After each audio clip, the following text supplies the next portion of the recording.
Novel जाने अजीज writer Soni Mirza किस्त number 44।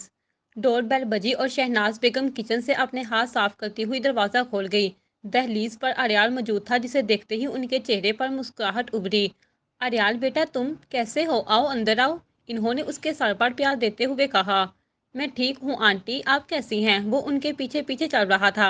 अल्हम्दुलिल्लाह, तुम जहाँ बैठो और मैं हुरम से कहती हूँ कि तुम्हें चाय पानी दे।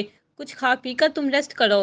उसे करीब सोफे पर बैठने का इशारा करते हुए इन्होंने मुख्तसर कहा, और जैसे ही जाने लगी तो वो झट बोला, मीरम कहाँ है? बेटा सुकून से बैठ तो जाओ, मैं उसे ही बुलाने जा रही थी। लेकिन आपने कहा कि आप हुरम को बुलाने जा रही थी। हुरम को तो मैंने तुम्हारी खिदमत करने का कहना था, बाकी मैं मीरम से ही कहने जा रही थी कि वो तुम्हारे पास आकर बैठे। ओ वैसे कहाँ है आपकी साहबजादी? कमरे में हैं। ठीक है, मैं खुद ही उससे मिलने चला जाता हूँ।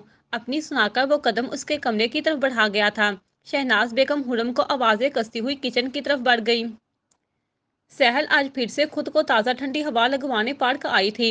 वो अपनी इद्दत का भी लिहाज भूल गई थी। जिंदगी की कोई होश ही नहीं थी।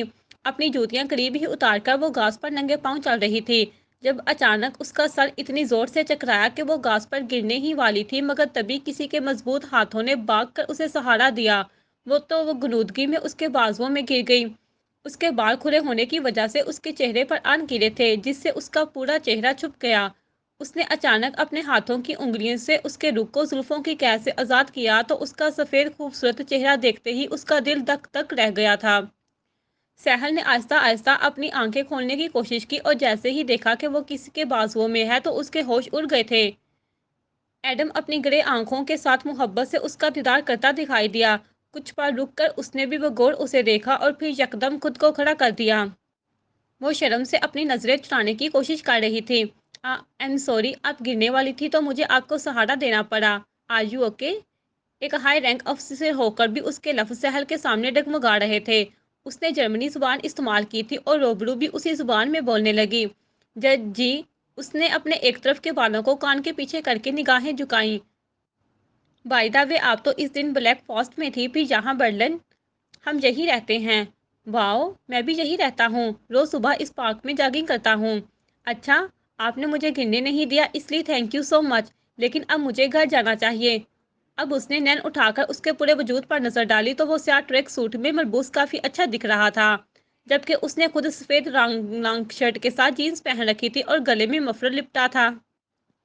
मैं तो आपको कभी भी ना गिरने दूं, अगर आप मेरा सहारा ले तो। इसका अंदाज कुछ मोहब्बत टिपकाता महसूस हुआ, और सहल ने चौंक कर देखा। जी, नथिंग। बाय द वे, मैं आपको घर छोड़ दूं? नहीं, मैं चली जाऊंगी, वैसे भी मेरा घर पास में ही है। तो फिर पैदल चलते हैं और गपशप भी हो जाएगी। यकीन करें, आप मेरी कंपनी से बिल्कुल बोर नहीं होंगी। उसका लहजा फखरिया था। ओके। उसने पहले कुछ फासले पर पड़ी अपनी जूती पहनी और फिर दोनों कदम से कदम मिलाकर चलने लगे। आपके घर में कौन कौन है? मेरे 2 भाई और 2 भाभियाँ। आपका एक भाई तो वही था ना जो इस दिन मुझसे काफ़ी रूडली बात कर रहा था? जी, अरियाल भाई ऐसे ही हैं, हर किसी से संजीदगी से बात करते हैं। वो थोड़ा सा मुस्कुराई थी, और उसकी मुस्कुराहट देखकर एडम भी तबस्सुम जाए बगैर न रह सका। ओ बाय द वे, आप क्या करती हैं? आई मीन्स कोई जॉब वगैरह या फिर पढ़ाई? नहीं, मैं फ्री होती हूँ। सही। आपके घर में कौन कौन है? सहल को उससे बात करके वाकई अच्छा लग रहा था, जो अब उसने भी दिलचस्पी से पूछा। बस मैं और मम्मी पापा। वो अमेरिका में सेटल है मेरे बड़े भाई के साथ। अच्छा अच्छा, वैसे आप कितने बहन भाई हैं? सिर्फ 2 भाई हैं और बहन कोई भी नहीं। तो मम्मी पापा आपके साथ क्यों नहीं रहते? क्योंकि मैं एक पुलिस ऑफिसर हूँ और घर में कम ही टिकता हूँ। वैसे भी बड़े भाई के बच्चे हैं तो मॉम डैड को उनके साथ रहना अच्छा लगता है। शादी नहीं की आपने? हाँ हाँ हाँ। नहीं, क्यों? उससे मजीद तजस्सुस पैदा हुआ। कभी इस तरफ ध्यान ही नहीं दिया।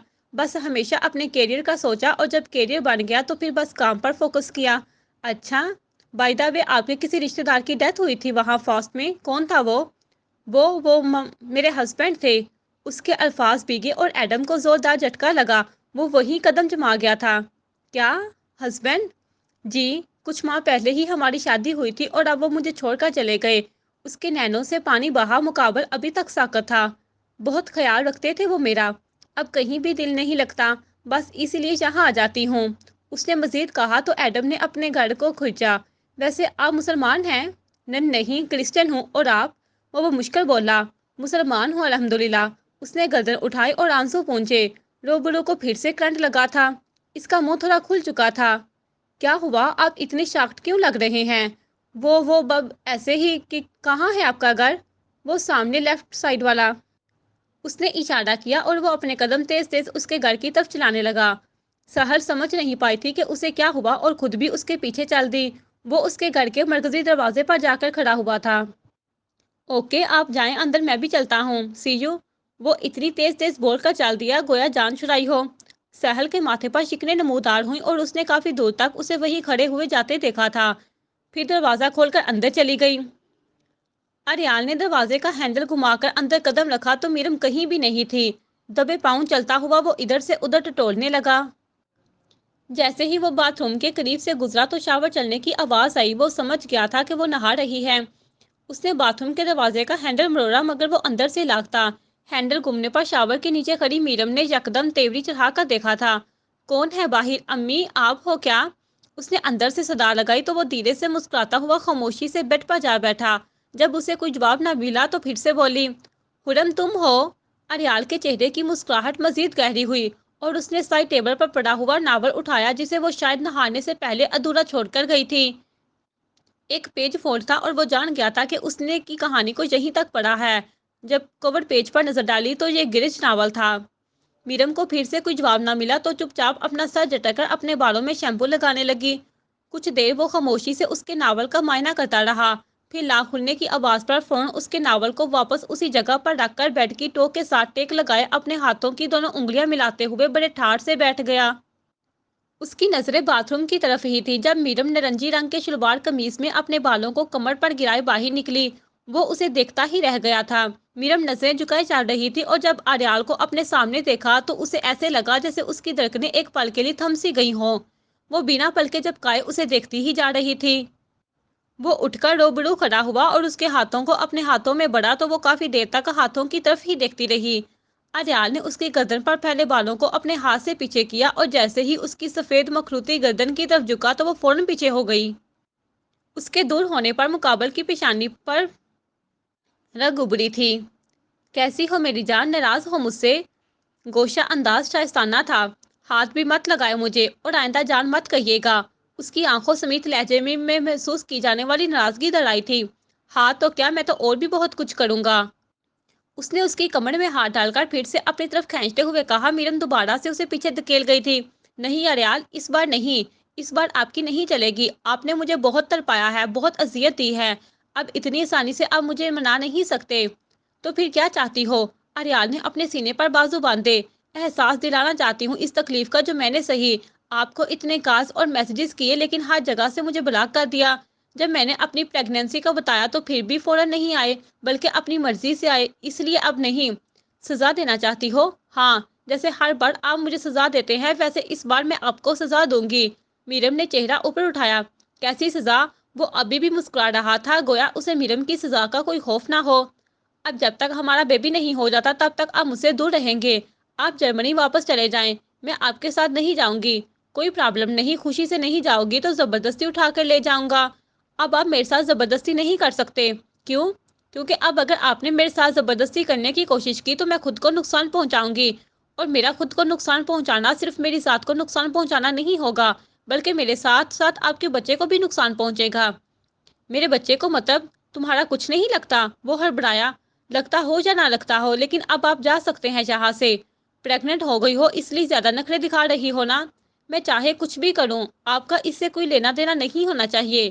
مت بولو کہ تم میرے نکاح میں ہو، بیوی ہو میری اور میں جو چاہے تمہارے ساتھ کروں۔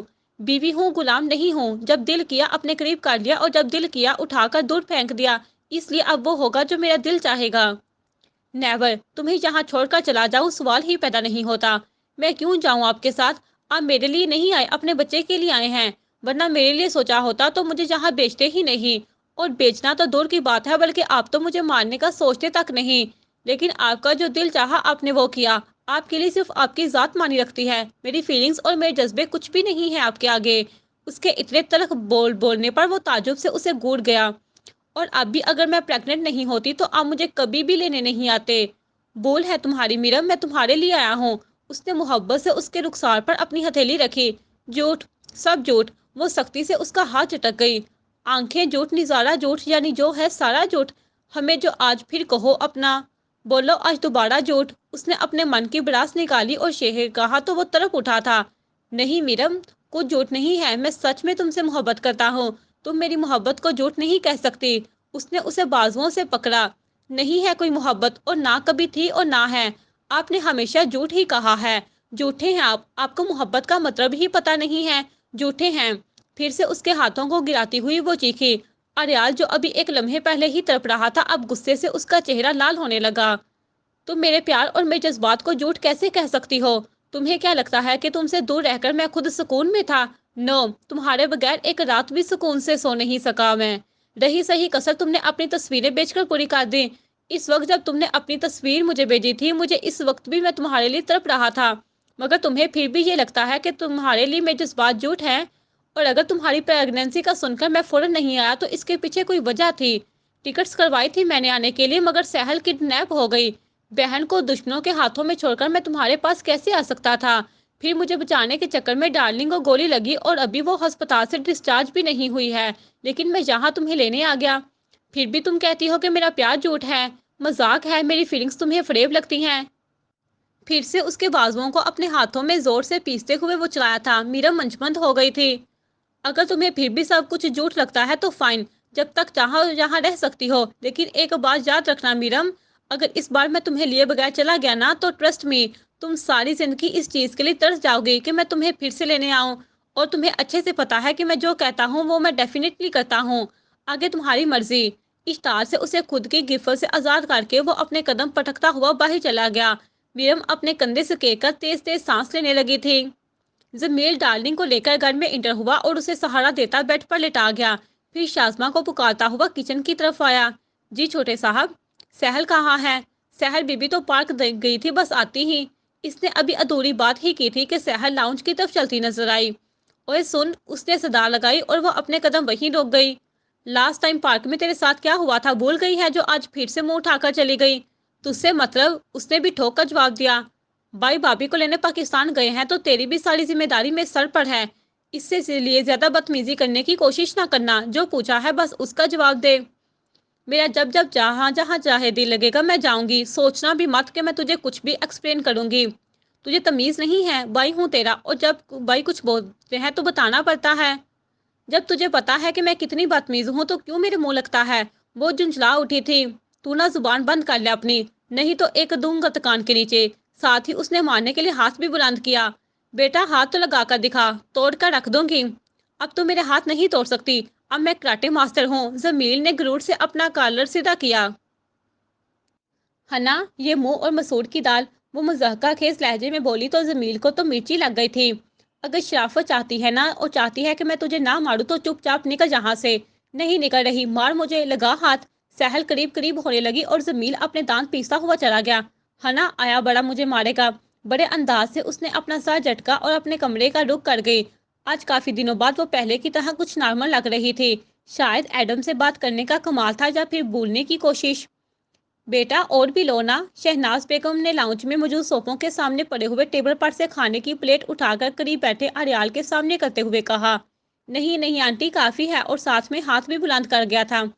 अरियाल ले ले, हुरम बोली। तुमसे पहले भी कहा था कि मुझे भाई बोला करो। नेक्स्ट टाइम अरियाल कहा तो बहुत बुरा पेश आऊंगा।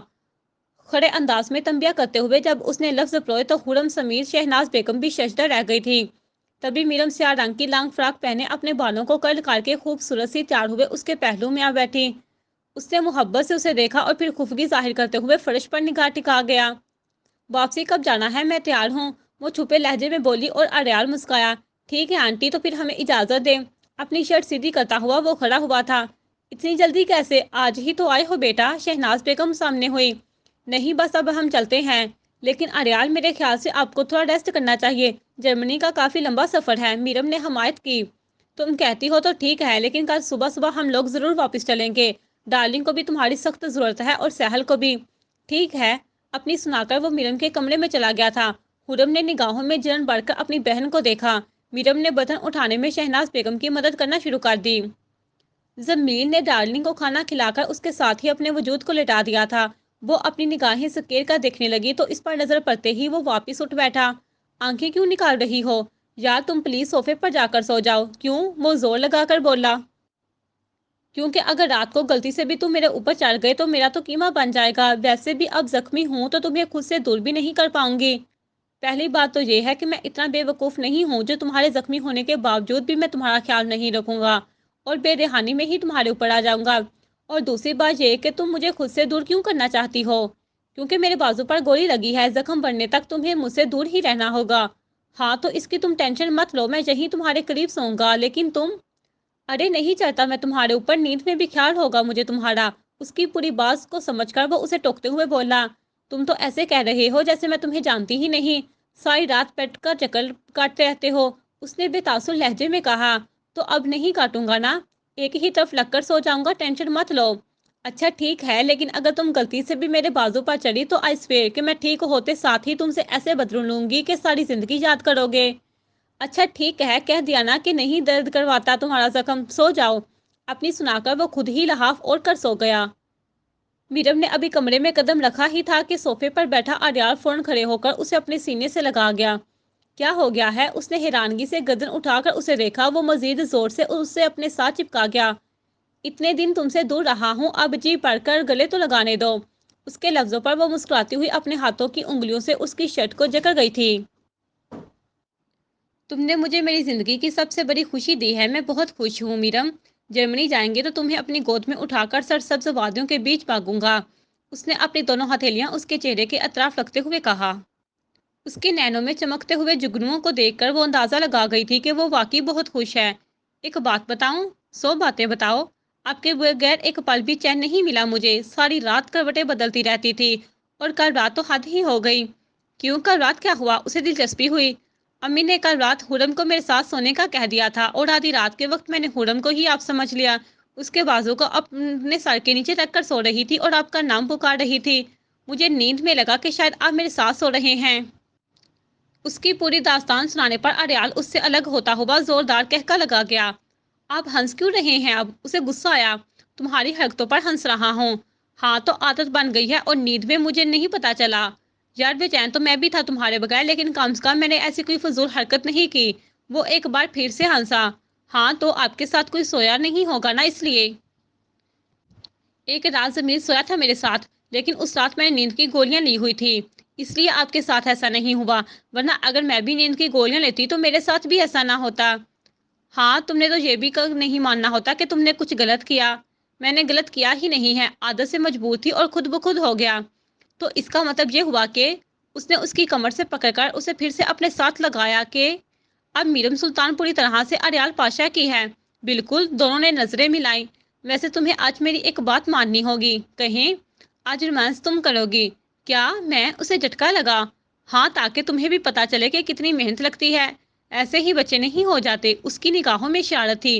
अरयाल। वो उसके बाजू पर अपना हाथ मारकर उसकी इशारत पर चलाई। हाँ हाँ हाँ, वैसे पता है मैं क्या सोच रही थी? क्या? मैं सोच रही थी कि हमारे बच्चे किस पर जाएंगे। डेफिनेटली तुम पर। अब इतने यकीन से कैसे कह रहे हैं? जाहिर है जो चीज़ डोमिनेंट होती है वही बच्चों में होती है। अब तुम मुझसे ज़्यादा खूबसूरत हो तो तुम पर ही जाएंगे। जी नहीं, आप ज़्यादा हैंडसम हैं। उसने उसके सीने पर अपना हाथ रखा। अच्छा। हम। वैसे अब आपके जख्म कैसे हैं? खुद ही देख लो। वो मुंह में जुबान घुमा गया। मीरम ने उसके सीने के बजाय उसके बाजू की तरफ देखा। आस्तीन फोल्ड होने की वजह से उसका जख्म नजर आ रहा था जो काफी हद तक बढ़ चुका था। जख्म का सिर्फ हल्का सा निशान बाकी था। हम अब तो काफी बेहतर लग रहा है। हाँ, और दूसरे जख्म को नहीं देखोगी?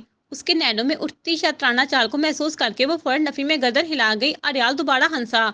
जब आप हंसते हैं ना तो बड़ा प्यार आता है आप पर। लेकिन तुमने कभी अपने प्यार का सबूत नहीं दिया। तो कैसा सबूत चाहिए? उसने चुपचाप अपने होंठों पर उंगली रखकर पॉइंट आउट किया तो उसकी बात को समझकर उसने अपना निचला होंठ दबा दिया। ये सबूत भी दे चुकी हूँ पहले। कब दिया? उसने जानबूझकर अनजान बनने की कोशिश की। पहले जब आपने मेरे पेरेंट्स को ढूंढा था तब, और बाद में जब मैंने आपकी सिगरेट छुड़वाना चाही थी तब। लेकिन मुझे तो बिल्कुल भी याद नहीं है। ड्रामे मत करे अरयाल, याद है आपको? उसने आंखें दिखाई। नहीं, सच में याद नहीं है। हाँ, अगर तुम दोबारा से सबूत करने की कोशिश करोगी तो शायद याद आ जाए। वैसे आप बड़े ओवर स्मार्ट हैं। वो उसके कंधों पर अपने हाथ रखकर जानने लगी। बिल्कुल भी नहीं। आज आपको एक राज की बात बताऊं जो पहले आपको कभी नहीं बताई। हम। مجھے نا آپ کا یہ کاترانہ تیل بہت پسند ہے، بہت پیارا لگتا ہے۔ وہ اپنی شہادت کی انگلی کو اس کے ہونٹوں سے ذرا اوپر بیڑ کے اندر سے نمودار ہوتے ہوئے سیاہ نشان پر رکھ کر بولی، اگر اتنا ہی پیارا لگتا ہے تو پھر اپنے پیار کی مہر لگاؤ نا اس پر۔ او ہو، وہ پھر سے پیچھے ہوئی۔ پھر سے دور جا رہی ہو؟ میں دور گیا نا تو میری نزدیکیوں کے لیے طرف اٹھو گی۔ اس کا لہجہ بالکل بھی غصیلا نہیں تھا، بلکہ اس نے بڑے پیار سے لفظ پڑھوئے۔ دھمکیاں بہت اچھی دیتے ہیں آپ۔ تم اسے دھمکی سمجھو یا وارننگ، تمہاری مرضی۔ اگر ایسا ہے تو پھر میں دور بالکل بھی نہیں جاؤں گی۔ میرا قدم اس کے نزدیک نزدیک سرکانے لگی، پھر اس کی گردن کے گرد اپنی لمبی لمبی انگلیاں رکھی۔ گڈ گرل، مختصر کہتے ساتھ ہی اس نے اس کی پشت کو اپنی طرف گھما کر اس کا دوپٹہ اچھال کر دور پھینک دیا تھا۔ پھر اس کی سفید گردن پر اپنے لب رکھ گیا۔ مریم طرف اٹھی تھی اور اگلے ہی پل الیال کے ہاتھ سے اپنے پورے وجود پر گشر کرتے محسوس ہوئے۔ شدت مزید بڑھتی ہی چلی گئی اور مریم اس کی قربتوں میں سکون تلاش کر گئی تھی۔ ایڈم اپنے کمرے کی لائٹ بند کر کے اندھیرے میں فرش پر بیٹھا شراب کی بوتل ہاتھ میں لیے بڑے بڑے گھونٹ بڑھ رہا تھا۔ اس کے ذہن میں بار بار سہل کے وہ لفظ گھوم رہے تھے جب اس نے بتایا تھا کہ وہ شادی شدہ ہے۔ چند ہی لمحات بعد ایک اور بات پر وہ پھر سے گھونٹ بڑھ گیا جب اسے یاد آیا کہ وہ مسلمان ہے۔ اگرچہ وہ ایک بہت ہی بہادر اور نامور پولیس مین تھا، مگر آج زندگی میں پہلی بار اپنے اندر کے اٹھتے ہوئے لاوے کو ٹھنڈا کرنے کے لیے اس نے نشہ کیا تھا۔ اسے خود بھی نہیں پتا تھا کہ وہ یہ شراب کیوں پی رہا ہے اور سہل کی باتیں اس کے دماغ میں گردش کیوں کر رہی ہیں۔ برلن شہر کا سب سے بڑا پولیس آفیسر آج خود کو ٹوٹتا پھوٹتا محسوس کر رہا تھا۔ اس کے دل و دماغ میں کوئی جنگ برپا تھی۔ اس کے کانوں میں جب اپنے فون کی رنگ ٹون بجتی ہوئی سنائی دی تو وہ لڑکھڑاتا ہوا بیڈ پر موجود فون کو اٹھا کر کان سے لگا گیا۔ ہاں شارک، اس نے وہ مشکل اپنی آواز کو نارمل کیا۔ سر، وہ ہم جس انسان کو ڈھونڈ رہے تھے اس کا پتہ چل گیا ہے۔ کس کا؟ وہ الجھ کر پوچھنے لگا۔ ٹائیگر کا۔ جواب سن کر اس نے اپنی بویں چڑھا لی تھی۔ کوئی ثبوت بھی ملا اس کے خلاف؟ نہیں سر، وہ کوئی ثبوت چھوڑتا ہی نہیں ہے، بڑی مہارت سے مارتا ہے۔ یہ پتہ چل گیا کہ وہ کہاں رہتا ہے؟ یہ بھی پتہ نہیں چلا سر۔ بے وقوف انسان، تو پھر پتہ کیا چلا ہے؟ وہ داڑھنے لگا۔ سر، یہ پتہ چلا ہے کہ بہت سے بڑے بڑے گنڈوں کو بے دردی سے موت دینے والا ٹائیگر ہے۔ اسے ڈھونڈنا اتنا آسان نہیں ہے سر۔ کسی نے اس کا چہرہ نہیں دیکھا، اور جو اسے دیکھ لیتا ہے وہ پھر بیان کرنے کے لیے زندہ ہی نہیں رہتا۔ ڈھونڈو گے کیسے پھر اسے؟ سر، لاسٹ ٹائم اس نے مارلو کو اٹھایا ہے، اگر مارلو کا پتہ چل جائے تو اس تک پہنچ سکتے ہیں۔ مارلو تو ہے ہی ایک نمبر کا گھٹیا شخص، لیکن اس ٹائیگر تک پہنچنا ضروری ہے۔ میں بھی ملنا چاہتا ہوں اس جرمنی کے ڈان سے۔ دیکھو تو صحیح کہ کون ہے یہ گناہوں کی دنیا کا بادشاہ۔ ایک طرف نگاہ جما کر وہ صفاقیت سے بولا، پھر خود ہی کار بند کر کے فون کو اچھالے بستر پر پھینک دیا۔ اگلے ہی ثانیے اس نے پھر سے شراب کی بوتل کا گھونٹ بھرا۔ جاری ہے۔